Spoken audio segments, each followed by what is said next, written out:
up, YouTube? Welcome back to my channel. Okay, so today is Sunday, February 23rd.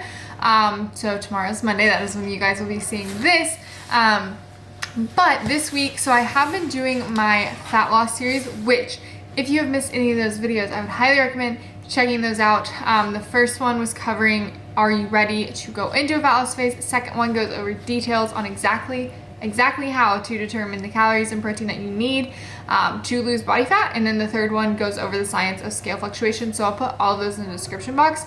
There are quite a few more videos coming for that series, but for this Monday, I wanted to kind of take a break from that and do something a little bit different here just because it's been highly requested in my DMs lately, and that is going to be a Walmart grocery haul. So the reason that I wanted to do this was just because I personally shop at Walmart. I don't have a Trader Joe's here. I wish I did. I have one like in my hometown, like where my parents live. But here, all I really have is Walmart and Whole Foods, and Target. But Whole Foods is too expensive. Target, I just don't really like to get groceries there. I like to go get like more fun stuff there. So Walmart's usually where I go. We also have an Aldi or whatever it's called, but I don't know. I'm honestly lazy and I don't really like to like carry all my stuff and like not have bags. I don't know. Judge me if you want there. Sometimes I'll run in there and get stuff. But for the most part, I do shop at Walmart for my groceries. So that's what this is going to be. And then just for y'all's reference, I spend about $60 to $80 a week on groceries. It kind of depends what I'm out of. Like if I'm out of K-cups, obviously I'm going to spend more, that kind of thing. If I still have some things left over, it might be 60.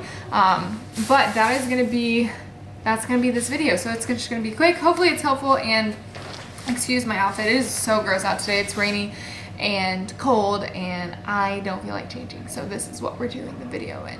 So anyways, with that being said, let's get into it. Right, so here we go. And also, if you guys enjoy this video, be sure to give this a thumbs up and subscribe. I'm making sure I'm in focus here. I can't really tell. I hope I am. All right, well, hopefully I'm in focus. But anyways, be sure to give this video a thumbs up and subscribe below if you're not already subscribed. So let's get into this little grocery haul. So the first thing is going to be my fruit, and I get a lot of the same things every single week. So the fruit that I like go on a roll with certain things, and then maybe I'll switch it up. But lately I've been getting Honey Crisp apples, and I usually eat these with my pre-workout meal. I just think that they taste really good. I put some cinnamon on them, and yeah, so I got those. And then strawberries. I always get strawberries. I feel like I rotate. So I get strawberries every week, but I feel like I rotate these. Like I'll eat them for like a month, and then maybe I'll switch to like blackberries or like another fruit that I like, mangoes when they're in season.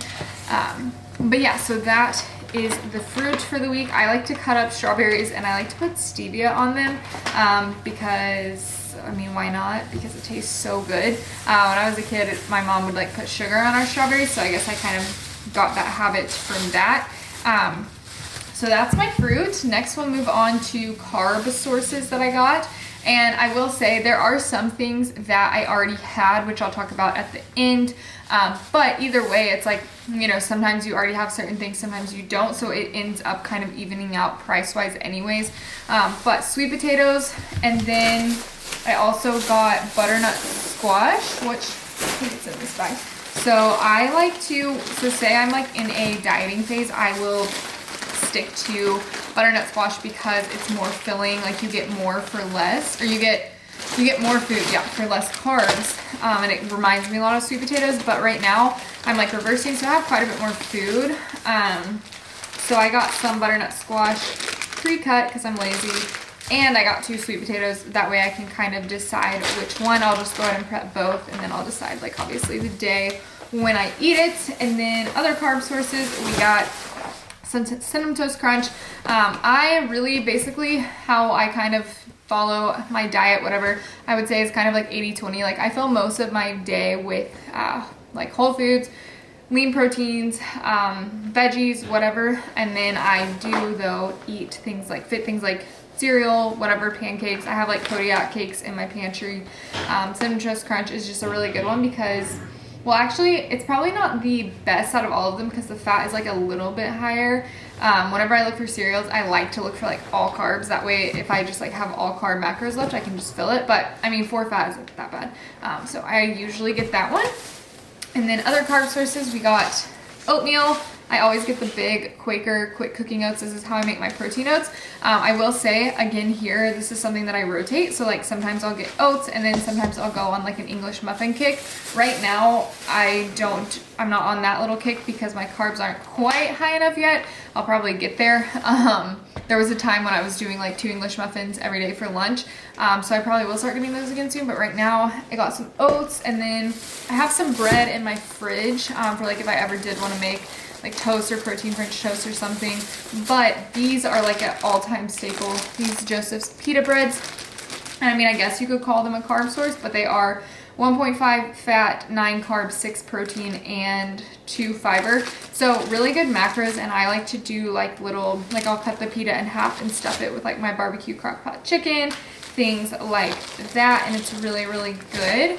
What other carb sources? I mean, I guess Jello mix, the sugar-free, fat-free Jello mix is a carb source. I use this in my mug cakes that I make all the time that you guys see. The fruit would be a carb source, but yeah. So now let's move on to vegetables.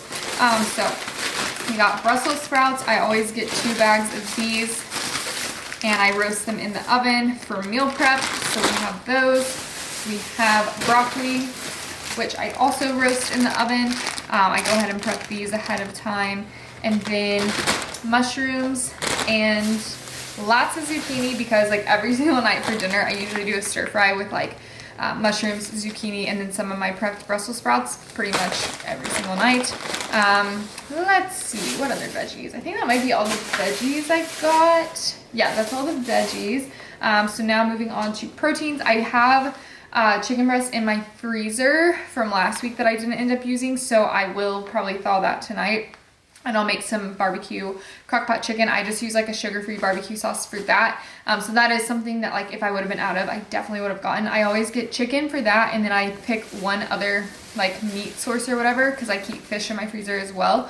And the one that I chose this week was this pork tenderloin because it is like such a good bang for your buck. I also really like the 93.7 grass-fed ground beef, that the market side brand from Walmart. But this is the Asiago peppercorn, and for this whole thing it's only $6.55, and it lasts me all week, sometimes for like some lunches and dinners. I just bake it at 350 for 50 minutes. It's pretty like marinated Asiago peppercorn style, and then it only has 3 grams of fat for a serving, 20 protein, 3 carb, which I think is really good. And then I got a cottage cheese. I already have a couple of these in my fridge. I use the Good Culture brand because it has very minimal ingredient list, which I really like. It literally has skim milk, whole milk, cream, sea salt, live and active cultures. That's it. So I really like these for a snack. Like I said, I already have a couple of these in my fridge. Sometimes I'll get Greek yogurt. My stomach doesn't handle Greek yogurt the best, so it kind of depends. And then tuna packets. I really like these. And just so you guys know, the fish that I normally get, sometimes I'll get salmon. I don't eat a lot of fatty fish just because of the price, so that's why I take fish oil. But I also really like mahi-mahi, ahi tuna steaks. I have all of those in the freezer, and sometimes I'll just thaw those out for dinners and whatnot.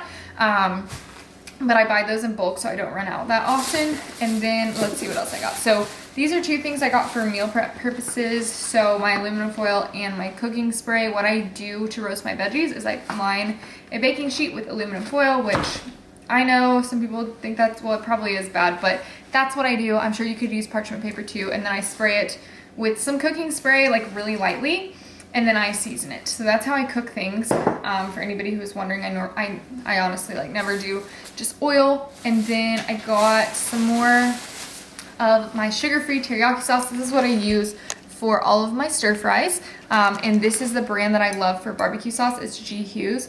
I like their barbecue sauce as well as their honey mustard. If you have chicken prepped, like just plain grilled chicken breast, and you reheat it on the stove with some of their sugar-free honey mustard, so good. Highly recommend. But this one is only 1 gram carb per serving. I think that's what the barbecue is too. And then the honey mustard is like 1.5 grams of fat and 1 carb per serving. Really good. And then I got a big thing of almond milk just because I use it a lot. I use it in my coffee, I use it in my mug cakes, and I have also been using it, like if I am short on protein, I'll just mix up some protein powder with just the almond milk. And I really like that. My post-workout I do with water, but let's see. Well, here's the receipt so I can tell you guys exactly what this week's was. So this week, my total was $70.34 for all of that, which I think is really good for everything that I got. But now I just kind of want to tell you guys some other staples that I do keep around. So I'm going to put all this up and then I will talk about that. Alright, so this is all stuff I already had that like I will replace as it runs out. So Gatorade Zeros, the orange flavor. You guys, I'm obsessed. I found these like 2 weeks ago and like they're so good. I just kind of like, if I'm not really hungry but like in a snacky mood, I just grab one of these out of the fridge. It's like perfect. Peanut butter is another one that I always keep stocked. Obviously, I also love almond butter, but it kind of depends on how much I'm wanting to pay at the time.